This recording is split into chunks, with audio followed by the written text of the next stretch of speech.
What did you witness or overhear as a child that still haunts you today as an adult? When I was around 7 or 8, I was in a grocery store during an armed robbery. My family was at the checkout, when two people came in and started yelling and shooting. They told everyone to lay down on the ground and my mom laid on top of me, but I could see when they shot one of the grocery store employees just a few yards away from me. The robbers ran outside and were confronted by the police in the parking lot and arrested. I believe the man shot ended up dying in the store, but I'm not 100% sure of it. My parents acted like nothing happened and never talked to me about it.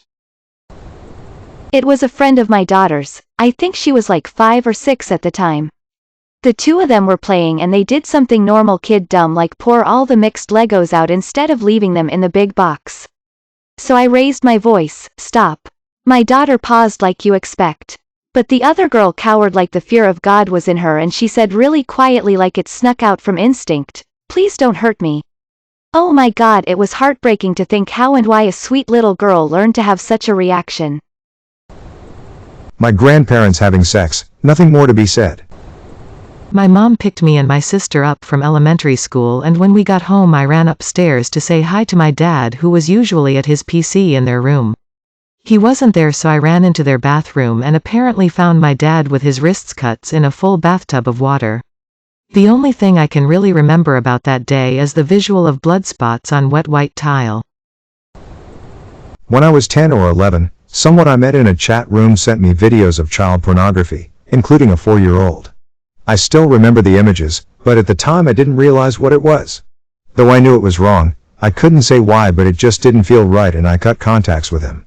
I realized a few years later that those videos weren't kids having sex with adults like he told me, it was a pedophile raping kids. And I think that he was the father, and the victims were his daughters, same man and same room in both videos.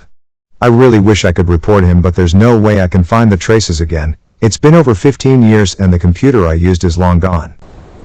When I was 9 years old, my mom had a hysterectomy, so my aunt came over to babysit me for a few days while she was in the hospital. The day my mom was supposed to come home, she called the house and asked to speak to my aunt. My aunt is hard of hearing, so she put the phone on speaker. As I was walking away, I heard my mom say, "She can't hear you, right?" My aunt replied no, and my mom proceeded to tell her that there was complications with the surgery, and that the night before as she had gotten up to go to the bathroom, her stitches had come undone. She bled out onto the floor and a nurse found her on the ground. She was worried she wasn't going to make it. I'm not sure why my aunt didn't think I couldn't hear all of this while the phone was on speaker. I pretended I didn't hear anything, and ran up to my room, crying the entire night thinking my mom wouldn't come home. Everything turned out fine and she was back home a week later. But at 9 years old, overhearing her describe that situation still haunts me. My gran calling my dad weak and a coward the day after he took his own life. That day I said beep you and meant it. My mom's boyfriend at the time decided a good punishment for me at about 7 was to lock me out of the house, in a super thin nightgown, at about 10 p.m. in winter.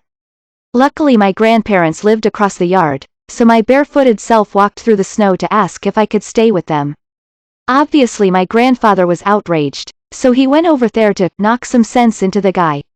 I was dumb and went back to the house to see my mom standing between my grandfather and her boyfriend holding a knife to her wrist and basically saying if my grandfather tried to do anything to him she'd kill herself.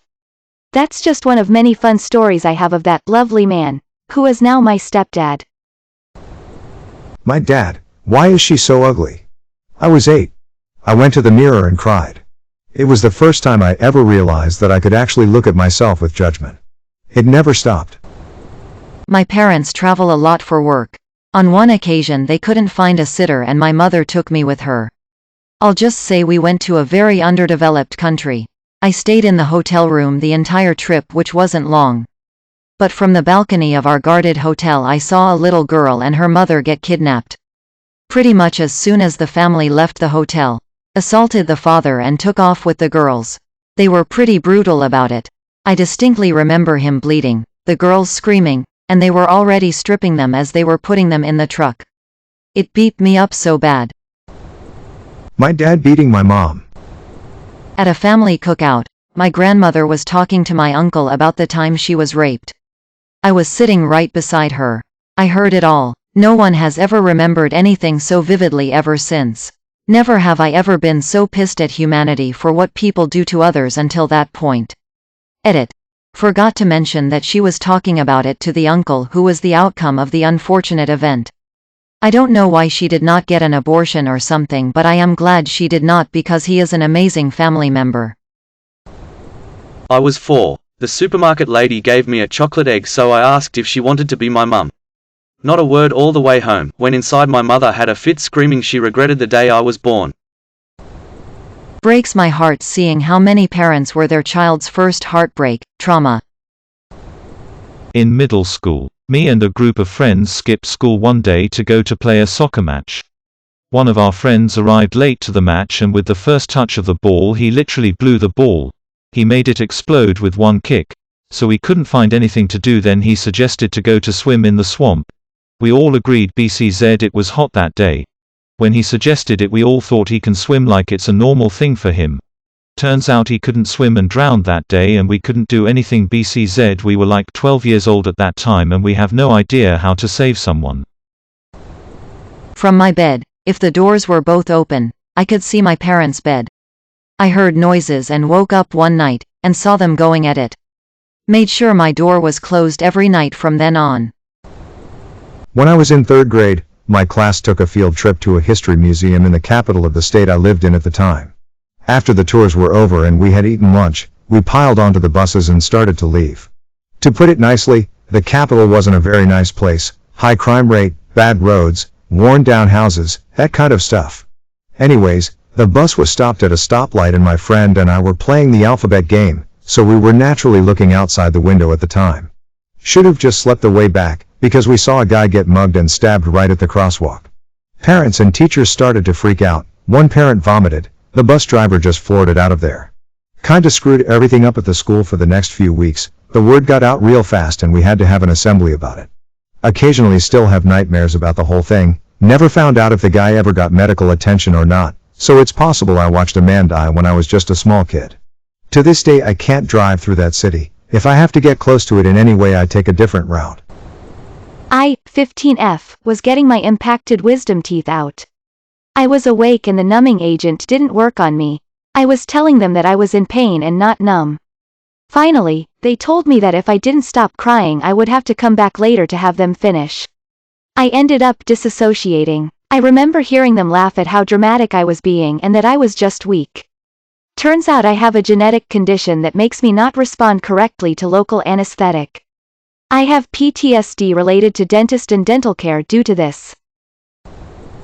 Trigger warning. My mother grabbing a handful of my sister's hair and pounding her head on the floor with one hand and my stepfather's revolver in the other hand, screaming that she knew my sister had been out in the woods f***ing boys. My sister was 11 years old, had snuck out to have a cigarette. My mom was very intoxicated at the time. Being called a useless evil child that only gets his siblings in trouble. So weak and frail and useless. My baba said this about me to my auntie. It sounds harsher in Russian. I think I was 6 or 7 years old and was going to the grocery store with my mom and grandma when we saw a really bad accident. A kid, who hadn't been wearing a seatbelt, flew out the windshield and landed in front of my mom's car. My mom ripped my shirt off and ran to help stop the bleeding while they tried to get help. I don't remember if cell phones were a common thing at the time, but it felt like an eternity of screaming until an ambulance arrived. I don't actually know if the kid survived, but the way his body just landed like a bag of bricks is forever burned into my brain. Me. Imagine knowing a murderer mom. You do me. Who? Mom. I won't tell you as you will never look at them the same. Me. Then why did you tell me? Decades later and I still haven't figured out who it is. My mom telling me she wished she had never had kids with I was 7 to 8. I don't have a real son. My mom getting laid. I was 12. May your day be filled with joy and happiness. And please remember to like, share, and subscribe for more quality content every day.